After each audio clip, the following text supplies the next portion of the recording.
ചേട്ടൻ ആദ്യം ജേർണലിസ്റ്റായിട്ട് വർക്ക് ചെയ്തിരുന്നു. ആ ജേർണലിസം എന്നുള്ള മേഖല ഉപേക്ഷിച്ച് പിന്നീട് സ്പിരിച്വാലിറ്റിയിലേക്ക്.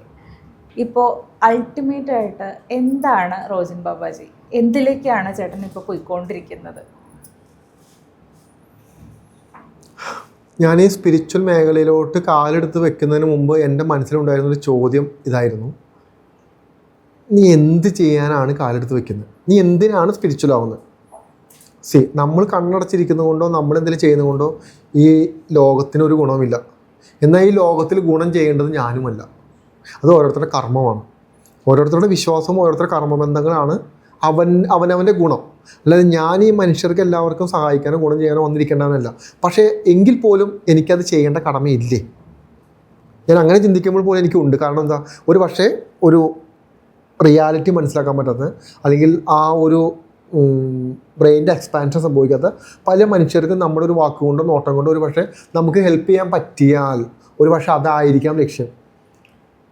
കുറേ പ്രാർത്ഥിച്ചു, കുറേ മെഡിറ്റേഷൻ ചെയ്തു. ഞാൻ എന്തിന് ഇതെല്ലാം ഉപേക്ഷിക്കണം? ഞാനിതെല്ലാം ഉപേക്ഷിച്ച് എന്തിന് ഈ സ്പിരിച്വൽ മേഖലയിലോട്ട് കടന്നു വരണം? കാരണം കേരളത്തിലാണ് ഒരുപാട് കുറ്റപ്പെടുത്തലുകൾ, ഒരുപാട് കളിയാക്കലുകൾ, ഒരുപാട് പരിഹാസങ്ങൾ, ഒരുപാട് അലിഗേഷൻസ്, ഒരുപാട് വളരെ മോശമായിട്ടുള്ള ഒരുപാട് കുറ്റപ്പെടുത്തലുകൾ. എന്ത് വേണമെങ്കിലും എൻ്റെ ലൈഫിൽ എനിക്ക് സംഭവിക്കാം. എനിക്കറിയാം ഞാൻ എവിടെ നിൽക്കണമെന്ന്. ചിലപ്പോൾ കേസുകൾ വരാം എൻ്റെ പേരിൽ. അത് ചിലപ്പോൾ ഒരു പക്ഷേ പീഡന കേസ് വരാം, സാമ്പത്തിക കേസ് വരാം, ഏറ്റവും മോശമായൊരു കണ്ടീഷൻ എനിക്ക് വരാം. കാരണം എന്താ, ഈ മേഖല എന്ന് പറയുന്നത് സത്യങ്ങൾ വിളിച്ച് പറയുന്നവനെ ഒതുക്കി കളയുന്ന മേഖലയാണ്. അതിനകത്ത് ഏറ്റവും ഈസി ആയിട്ട് നമുക്ക് ഒതുക്കി കളയാൻ പറ്റുന്ന ഒരുപാട് മെത്തേഡ് നമുക്കുണ്ട്. ഏതൊരു മനുഷ്യരെ എടുത്ത് നോക്കിയാൽ നമുക്ക് കാണാൻ പറ്റും അവരെ ഒതുക്കിയിട്ടുണ്ട്. കാരണം എന്താ, ഈ മേഖലയിലെ ചില സത്യങ്ങൾ ഞാൻ വിളിച്ച് പറയുന്നു. അത് പല ആളുകൾക്കും ബുദ്ധിമുട്ടുണ്ടാക്കുന്നുണ്ട്, ശല്യപ്പെടുത്തുന്നുണ്ട്. എന്ത് തന്നെ ആയാലും എന്നെ സംരക്ഷിക്കുന്ന, എൻ്റെ കൂടെയുള്ള ആ വിശ്വസിക്കുന്ന അതെന്താണോ എനിക്ക് തരുന്നത് അത് ഞാൻ മുന്നോട്ട് കൊണ്ടുപോകാൻ തയ്യാറാണ്. അപ്പോൾ ഞാൻ തീരുമാനിച്ചു, ഓക്കെ, എൻ്റെ കാര്യം നോക്കി ജീവിക്കുന്നതാണ് ഈ കേരളത്തിലെ ഏറ്റവും നല്ല കാര്യം. എനിക്ക് നല്ലൊരു ജോലിയുണ്ട്, ആ ജോലി എടുത്തിട്ട് ഒരു അടിച്ചു പൊളിച്ചൊരു പോസ്റ്റ് ലൈഫ് ജീവിക്കാം. ഇവിടെ പ്രശ്നങ്ങളൊന്നുമില്ല. തിരിച്ച് ചിന്തിച്ച് ജീവിക്കാൻ തുടങ്ങിക്കഴിഞ്ഞാൽ വീട്ടുകാരുടെ മുന്നിലും നാട്ടുകാരുടെ മുന്നിലും ഒരു കോമാളിയാവും. സ്പിരിച്വാലിറ്റിയോ സോളുകളോ നെഗറ്റീവ് എനർജിയോ പിന്നെ അത് തലയ്ക്കെന്താ പ്രാന്തോ? ഈ 21ാം നൂറ്റാണ്ടിലിരുന്ന് ഇതൊക്കെ പറയാൻ എന്ത് ദൈവങ്ങൾ? ഇവിടെ ദൈവങ്ങൾ എവിടെ? ഇവിടെ ദൈവങ്ങളൊന്ന് കാണിച്ചതാ. ഈ ചോദ്യങ്ങളെല്ലാം എനിക്കറിയാം. ഇതെല്ലാം ഞാൻ ഫേസ് ചെയ്തിട്ടുണ്ട്. ഞാൻ ഓരോ നിമിഷം മുന്നോട്ട് പോകുന്നത്. പക്ഷെ ഞാൻ പറഞ്ഞു തരാം എന്താണെന്ന് പറഞ്ഞു കഴിഞ്ഞാൽ, ഇതൊരു അനുഭവതലോ. സ്പിരിച്വാലിറ്റി എന്ന് പറയുന്നത് അനുഭവിക്കേണ്ട ഒന്നാണ്. അങ്ങനെ അനുഭവിക്കേണ്ടതായിട്ടുള്ള ഒരുപാട് വിഷയങ്ങളിൽ ഓത്തുണ്ട്. അതിലൊന്നാണ് അമ്മ എന്ന് പറയുന്ന വാക്ക്. അമ്മ എന്ന് പറയുന്നത് ഓരോ മക്കൾക്കും അമ്മമാർ വ്യത്യസ്തരാണ്. ചില മക്കൾക്ക് അവരുടെ അമ്മമാർ ഭയങ്കര അടിപൊളിയാണ്, ഭയങ്കര സ്നേഹവും ഭയങ്കര കെയറും, ഒരു തരത്തിലൊരു ബുദ്ധിമുട്ടുണ്ടാവാതെ ഏറ്റവും പൊതിഞ്ഞ്, ഈശ്വരൻ പോലും ഒരു മനുഷ്യനെ സ്നേഹിക്കാത്തതിനേക്കാളും കൂടുതൽ അമ്മയ്ക്ക് സ്നേഹിക്കാൻ പറ്റും, ഈശ്വരനേക്കാളും കൂടുതൽ. എന്നാൽ ചില അമ്മമാർ വളരെ പ്രശ്നമാണ്. കുഞ്ഞുങ്ങളുടെ ജീവിതം ചവിട്ടിയടിക്കുന്ന അമ്മമാരുണ്ട്. അമ്മ എന്ന് പറയുന്നത് ഓരോ വ്യക്തിയെയും സംബന്ധിച്ചിരിക്കും അമ്മ എന്ന് പറയുന്ന വാക്കിൻ്റെ അർത്ഥവും അതിൻ്റെ ആഴവും. എൻ്റെ അമ്മയല്ല മറ്റുള്ളവരുടെ അമ്മ, അല്ലേ? അപ്പോൾ അമ്മ എന്ന് പറയുന്ന വാക്കിൽ നമുക്ക് ജനറലൈസ് ചെയ്യാൻ പറ്റില്ല. അമ്മ എന്ന് പറയുന്ന വികാരത്തിൽ നമുക്ക് ജനറലൈസ് ചെയ്യാൻ പറ്റില്ല.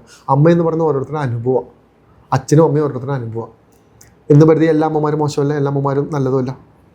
ഇത് തന്നെയാണ് സ്പിരിച്വാലിറ്റി. സ്പിരിച്വാലിറ്റി എന്താണെന്ന് അനുഭവിക്കണം. ഓരോ വ്യക്തികൾക്കും സ്പിരിച്വാലിറ്റി നെഗറ്റീവ് ആവും, ഓരോ വ്യക്തികൾക്കും സ്പിരിച്വാലിറ്റി ഭയങ്കര പോസിറ്റീവ് ആവും. ഞാൻ പറഞ്ഞത് എന്താണെന്ന് പറഞ്ഞു കഴിഞ്ഞാൽ,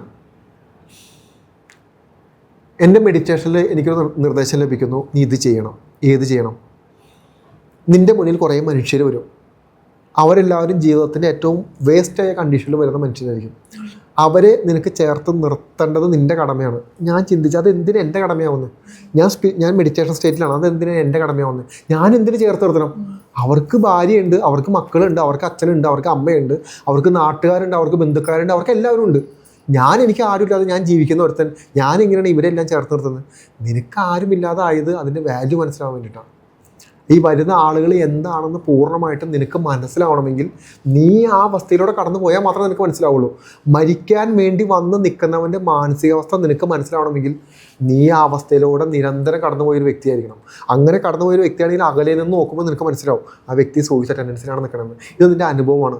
നീ ഇതുവരെ അനുഭവിച്ചതെല്ലാം ഇനി നിനക്ക് പ്രവർത്തിക്കേണ്ട നിൻ്റെ അനുഭവങ്ങളാണ് എന്ന സന്ദേശം ലഭിക്കുന്നു. ഞാൻ എന്ത് ചെയ്യണം? അത് നീ ഒന്നും ചെയ്യണ്ട. മെഡിറ്റേഷൻ കുറേ നാൾ ചെയ്ത് നമുക്ക് സോൾ കമ്മ്യൂണിക്കേഷൻ സ്റ്റാർട്ടാവും. നമ്മുടെ തന്നെ ചൈതന്യം നമ്മോട് കമ്മ്യൂണിക്കേറ്റ് ചെയ്യാൻ തുടങ്ങും. ആ കമ്മ്യൂണിക്കേഷനെ പറ്റിയാണ് ഞാൻ പറയുന്നത്. അങ്ങനെ പുറത്ത് പറയാൻ പാടില്ല ശരിക്കും ഈ കമ്മ്യൂണിക്കേഷൻ. ഇങ്ങനെ ഞാൻ പറയാം. ശരി,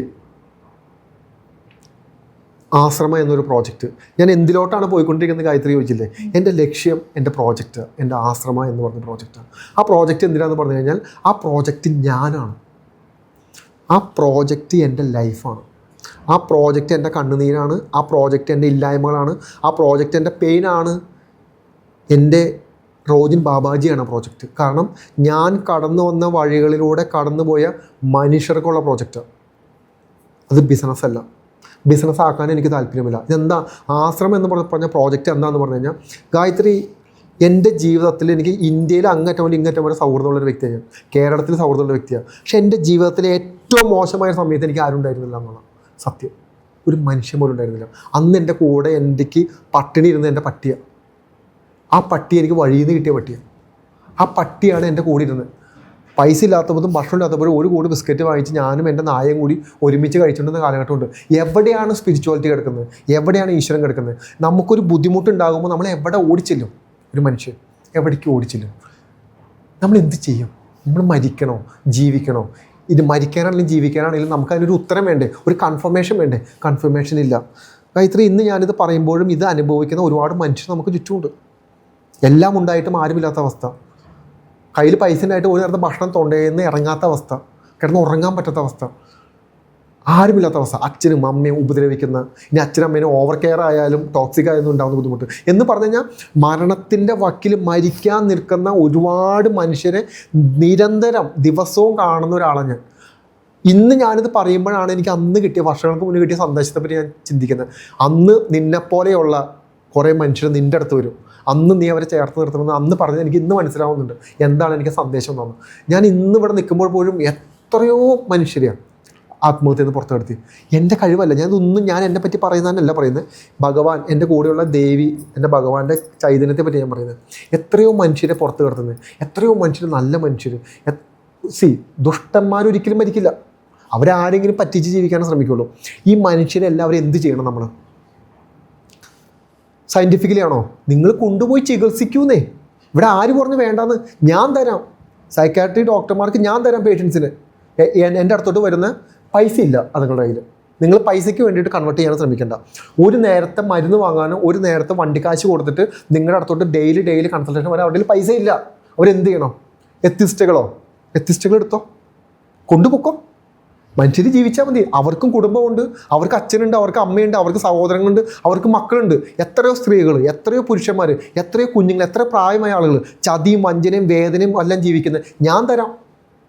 നിങ്ങൾക്ക് സൈക്കോളജിസ്റ്റുകൾ ഉണ്ടോ? നിങ്ങൾ വാ, ഞാൻ തരാം. നിങ്ങൾ അവരുടെ ജീവിതത്തിലോട്ട് കൊണ്ടുപോവാ. ഇവിടെ സ്പിരിച്വൽ ആണെന്നോ ഇവിടെ സയൻറ്റിഫിക് ആണെന്നോ ഒന്നും ഞാൻ പറയുന്നില്ല. എന്നെ സംബന്ധിച്ചിട്ട് ഈ മനുഷ്യരെ രക്ഷപ്പെടുത്തിയാൽ മതി. അത് ഞാൻ രക്ഷപ്പെടുത്തുകയോ കേൾക്കുന്നവർ രക്ഷപ്പെടുത്തുകയോ ഗായത്രി രക്ഷപ്പെടുത്തുകയോ ആര് വേണമെങ്കിലും രക്ഷപ്പെടുത്തിക്കോ, ഒരു കുഴപ്പമില്ല. അവിടെ മനസ്സിലാവുന്നുണ്ടോ? ഇവർ രക്ഷപ്പെടണം, അത്രയേ ഉള്ളൂ. അതിന് നിങ്ങൾക്ക് സയൻറ്റിഫിക്കായിട്ട് നിങ്ങൾ നോക്കിക്കോ. നിങ്ങൾ മെഡിസിൻ കൊടുക്കുക, നിങ്ങൾ മെഡിസിൻ കൊടുക്കുക. നിങ്ങൾ തെറാപ്പി ചെയ്യാൻ പറ്റുന്ന തെറാപ്പി ചെയ്യും. പക്ഷേ ഇവിടെ ആരുമില്ല. നമ്മളിങ്ങനെ ഇരുന്ന് പറയുമ്പോഴും സ്പിരിച്വാലിറ്റിയുടെ കുറ്റം പറയുന്ന ആൾക്കാരുള്ളൂ. എന്താണ് സ്പിരിച്വാലിറ്റി? ഒന്നുമില്ലാത്തവന് എന്തോ ഉണ്ടെന്നുള്ള തോന്നൽ മാത്രമാണ് സ്പിരിച്വാലിറ്റി. ആ ഒന്നുമില്ലാന്നുള്ള തോന്നൽ പോലും ഇല്ലാതെ വന്നു കഴിഞ്ഞാൽ മരിക്കുന്നേ, അവൻ പോയി. മനസ്സിലാവുന്നുണ്ടോ? ഇവിടെ ശിവനും ഭഗവാനും ദേവിയും എല്ലാം എന്താന്ന് പറഞ്ഞാൽ നമ്മുടെ കൂടെ എന്തോ ഉണ്ടെന്ന് നമ്മൾ ആദ്യം ചിന്തിച്ച് അത് പിന്നീട് നമുക്ക് ശരിയാണെന്ന് തോന്നുന്ന ഒരു അവസ്ഥയാണ് സ്പിരിച്വാലിറ്റി.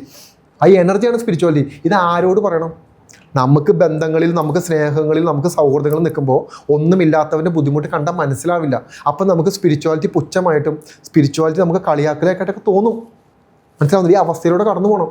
പൈസ മുടക്കില്ലാത്ത ഒരു സമാധാനം കിട്ടുന്നൊരു സ്ഥലം പറഞ്ഞാൽ ലുലു കയറുന്നതിന് കൊടുക്കണോ പൈസ? ഒരു പാർക്കിൽ പോകുന്നതിന് പൈസ കൊടുക്കണോ? എന്നാൽ പള്ളിയിലും അമ്പലങ്ങളിൽ പോയിരിക്കുന്നതിന് പൈസ കൊടുക്കണോ? വേണ്ടല്ലോ. അവരെവിടെയെങ്കിലും പോയിരിക്കട്ടെ. എന്തിനാ ഇതിൻ്റെ ആവശ്യം? ഇനി സ്പിരിച്വൽ മേഖലയിൽ തട്ടിപ്പും വെട്ടിപ്പുണ്ട്, ഉറപ്പായിട്ടുണ്ട്. ഏത് മേഖലയില്ലാത്ത? രാഷ്ട്രീയത്തിലില്ലേ? ഡോക്ടേഴ്സിൻ്റെ ഇടയിലില്ലേ? എല്ലാ പ്രൊഫഷണൽ മേഖലയിലും തട്ടിപ്പും വെട്ടിപ്പുണ്ട്. അത് ഓരോ മനുഷ്യൻ്റെ മാനസികാവസ്ഥ. അതല്ല ഞാൻ പറഞ്ഞു വരുന്നത്. എന്ന് പറഞ്ഞു കഴിഞ്ഞാൽ എൻ്റെ പ്രോജക്റ്റ് ആശ്രമം എന്ന് പറയുന്നൊരു പ്രോജക്റ്റാണ്. ആ പ്രോജക്റ്റ് എന്ന് പറയുന്നത് ഒരു വലിയൊരു സ്ഥലത്ത് ഒരു അമ്പലവും ഒരു ഈ പറയുന്ന മെഡിറ്റേഷൻ സെൻറ്ററും എല്ലാം കൂടി അടങ്ങിയൊരു പ്രോജക്റ്റാണ്. ഇത് ഇന്ന് പറഞ്ഞുകൊണ്ടിരിക്കുമ്പോൾ എൻ്റെ കയ്യിൽ ഒരു രൂപയില്ല ഗായത്രി. ഇതൊന്നും ചെയ്യാനുള്ള അവസ്ഥയോ ഞാൻ ബിസിനസ്സുകാരനോ അല്ല. ഇതൊന്നും ചെയ്യാനൊന്നും. ഏതെങ്കിലും മനുഷ്യർക്ക് സന്ദേശം ലഭിക്കും. ഏതെങ്കിലും മനുഷ്യർക്ക് ഞാൻ ഈ പറയുന്ന കാര്യങ്ങൾ സന്ദേശം ലഭിക്കുമ്പോൾ ആ മനുഷ്യൻ എൻ്റെ അടുത്ത് വരും, ഇന്നാ ഞാൻ നിങ്ങളുടെ കൂടെ ഈ പ്രോജക്റ്റിൽ നിൽക്കാം, ₹1 ചിലവില്ലാത്ത പ്രോജക്റ്റിനെ പറ്റി പറയുന്നത് എന്ന് പറഞ്ഞാൽ പ്രോജക്റ്റിന് ചിലവുണ്ട്. അവിടുത്തെ സിസ്റ്റം എന്താണെന്ന് പറഞ്ഞു കഴിഞ്ഞാൽ 7 ദിവസത്തെ പ്രോജക്റ്റാണ്, 7 ദിവസത്തെ പ്രോഗ്രാമാണ്. എന്ന് പറഞ്ഞു കഴിഞ്ഞാൽ മരണത്തോട് മല്ലടിക്കുന്ന, നിങ്ങൾക്ക് പോകാനൊരു ഇടമില്ലാത്ത, നിങ്ങൾക്ക് എന്ത് ചെയ്യണമെന്ന് അറിയാത്ത, മരിക്കുമെന്ന് പറഞ്ഞ് ഉറപ്പിച്ച് നിൽക്കുന്ന മനുഷ്യരുണ്ട്. അവർക്ക് കടന്നു വരാനുള്ള സ്ഥലം അത്. അവർക്ക് കടന്നു വരാം. 7 ദിവസം നിങ്ങൾക്ക് അവിടെ താമസിക്കാം. സൗജന്യ ഭക്ഷണം, സൗജന്യ ട്രീറ്റ്മെൻറ്റ്. ഞാൻ മാത്രമല്ല, ഡോക്ടേഴ്സ് ഉണ്ടാവും, സൈക്കോളജിസ്റ്റുകളുണ്ടാവും, എല്ലാവരും അടങ്ങിയ വലിയൊരു പാനൽ അവിടെ നിങ്ങളെ സഹായിക്കാൻ വേണ്ടി ഇരിക്കണ്ടാവും. മാനസികമായിട്ടുള്ളത് മാത്രമാണ് പറയുന്നത്, വേറെ ചികിത്സാ രംഗത്തോളൊന്നും അല്ല പറയുന്നത്. അങ്ങനെ ഒരു സ്ഥലത്തോട്ട് നിങ്ങൾക്ക് വരാം. കൃത്യമായ പ്ലാനിങ് അവിടെ ഉണ്ടാവും. നിങ്ങൾ കൃത്യമായി ഫോണെല്ലാം മാറ്റി വെച്ച് അവിടെ നിൽക്കണം. എന്നിട്ട് നമ്മൾ പറയുന്ന മെഡിറ്റേഷൻ, നമ്മൾ പറയുന്ന തെറാപ്പീസ് എല്ലാം അറ്റൻഡ് ചെയ്ത് 7 ദിവസം നിങ്ങൾക്ക് സൗജന്യമായിട്ട് അവിടെ താമസിക്കാം. എന്നിട്ട് നിങ്ങൾക്ക് സ്വതന്ത്രമായിട്ട് ഇറങ്ങിപ്പോകാം. 7 ദിവസം കൊണ്ട് അവർ ജീവിതത്തിലോട്ട് കടക്കും. ഗായത്രി, ആ 7 വേറെ ഒന്നുമില്ല. സമാധാനമായിട്ട് ഒരു 3-4 മണിക്കൂർ ഒരു ദിവസം കിടന്ന് ഉറങ്ങിയാൽ മാറുന്ന പ്രശ്നങ്ങളുള്ളവരുണ്ട്. ആ ഉറങ്ങാൻ പോലും സ്ഥലമില്ല. ഒരു നേരത്തെ ഭക്ഷണം സമാധാനത്തോടെ ഇരുന്ന് കഴിക്കാനുള്ള സ്ഥലമില്ല. ഏത് വീട്ടിലെ പല വീടുകളിലും ഒരു നേരത്തെ ഭക്ഷണം സമാധാനത്തോടെ ഇരുന്ന് കഴിക്കാൻ പറ്റുന്നത്? ഞാൻ പറഞ്ഞ വലിയ സ്പിരിച്വാലിറ്റി വീട്, നോർമൽ ലൈഫാണ് പറയുന്നത്. കഴിവുണ്ടായിട്ടും അവഗണിക്കപ്പെടുന്ന എത്രയോ മനുഷ്യർ നമ്മുടെ കൂടെയുള്ളത്. അവരുടെ കോൺഫിഡൻസ് തകർത്ത് കളയുന്ന, അവരുടെ വിശ്വാസത്തെ, അവരുടെ കഴിവുകൾ ഇല്ലാണ്ടാക്കി കളയുന്ന എത്ര സമൂഹത്തിലെ ആൾക്കാർ നിൽക്കുന്നത്. എപ്പോഴും ഒതുക്കപ്പെടുന്നത് നല്ല മനുഷ്യരാണ്, കളിയാക്കപ്പെടുന്നത് കഴിവുള്ളവരാ. മനസ്സിലാവുന്നില്ല? അല്ലാതെ കഴിവില്ലാത്തവരൊന്നും നമുക്ക് കളിയാക്കാൻ പറ്റില്ല. കഴിവുള്ളവരെ കളിയാക്കാൻ പറ്റുള്ളൂ. ആ കഴിവുള്ളവരെ കളിയാക്കുമ്പോഴാണ് അവർക്ക് വേദന വരുന്നത്. ആരെങ്കിലും വേണ്ടേ? ആശ്രമം എന്ന പ്രോജക്റ്റ് അതാണ്. 7 ദിവസം സൗജന്യമായിട്ട് നിങ്ങൾക്ക് അവിടെ താമസിക്കാം. നിങ്ങൾക്ക് എൻ്റെ മെഡിറ്റേഷൻ എടുക്കാം. നിങ്ങൾക്ക് കൃത്യമായി സപ്പോർട്ട് കിട്ടും. എല്ലാ ലെവലും നിങ്ങൾക്ക് പുറത്തോട്ട് ഇറങ്ങി നിങ്ങൾക്ക് സ്വതന്ത്രമായിട്ട് ജീവിക്കാം. നിങ്ങൾ എന്താണെന്നും, നിങ്ങളുടെ ഉള്ളിലെ ചൈതന്യം എന്താണെന്നും, നിങ്ങളുടെ ഉള്ളിലെ സ്പിരിച്വൽ പവർ എന്താണെന്നും നിങ്ങൾക്ക് ഞാൻ കണ്ടെത്തി തരും. നിങ്ങളാണ് ചെയ്യുന്നത്, ഞാനല്ല. നിങ്ങളുടെ ഈശ്വരനാണെങ്കിൽ ഈശ്വരൻ ഉണ്ടെങ്കിലും കുഴപ്പമൊന്നുമില്ല. ഇവിടെ ദൈവത്തെ പ്രൊമോട്ട് ചെയ്യേണ്ട കടമയൊന്നും നമുക്കില്ല. ദൈവമാണ് വലുത്, ദൈവമാണ് സൂപ്പർ എന്നല്ല. ദൈവം നമ്മുടെ ഉള്ളിലിരിക്കുന്ന അത് തന്നെയാണ് വലുത്. നമ്മൾ ഇടയ്ക്കിടയ്ക്ക് പറഞ്ഞുകൊണ്ടിരിക്കേണ്ട ഇതാണ് വലുത്, അതാണ് വലുത്, ഇതാണ് പറഞ്ഞു. അത് ബിസിനസ്സാണ്. ദൈവത്തെ പറ്റി രാവിലെ തൊട്ട് വൈകുന്നേരം വരെ പറഞ്ഞുകൊണ്ടിരിക്കുന്നത് അത് ബിസിനസ്സാണ്. മനസ്സിലാകുന്നത്? കാരണം നമ്മുടെ ഉള്ളിലുള്ള ദൈവത്തെ നമ്മളിങ്ങനെ പറഞ്ഞുകൊണ്ടിരിക്കുന്നത്. ബിസിനസ്സുകാരാണ് നാഴിക്ക് 40 തൊട്ട് ഒരു പ്രോഡക്റ്റ് എന്ന് പറഞ്ഞുകൊണ്ടിരിക്കുന്നത്. ഞാനത് പറഞ്ഞുകൊണ്ടിരിക്കാത്ത വ്യക്തിയാണ്. അപ്പോൾ ആശ്രമം എന്ന പ്രോജക്റ്റ് അതാണ്. അത് വലിയൊരു പ്രോജക്റ്റാണ്. അത് നടക്കണമെന്ന് എനിക്ക് ഭയങ്കര ആഗ്രഹമുണ്ട്. പൂർണ്ണമായിട്ട് എൻ്റെ സൗജന്യ സേവനം ഞാൻ അതിലോട്ട് കൊടുക്കാൻ തയ്യാറായിട്ടിരിക്കുന്നതാണ്. അതാണ് എൻ്റെ ലക്ഷ്യം. ഞാൻ അതിലോട്ടാണ് പോയിക്കൊണ്ടിരിക്കുന്നത്.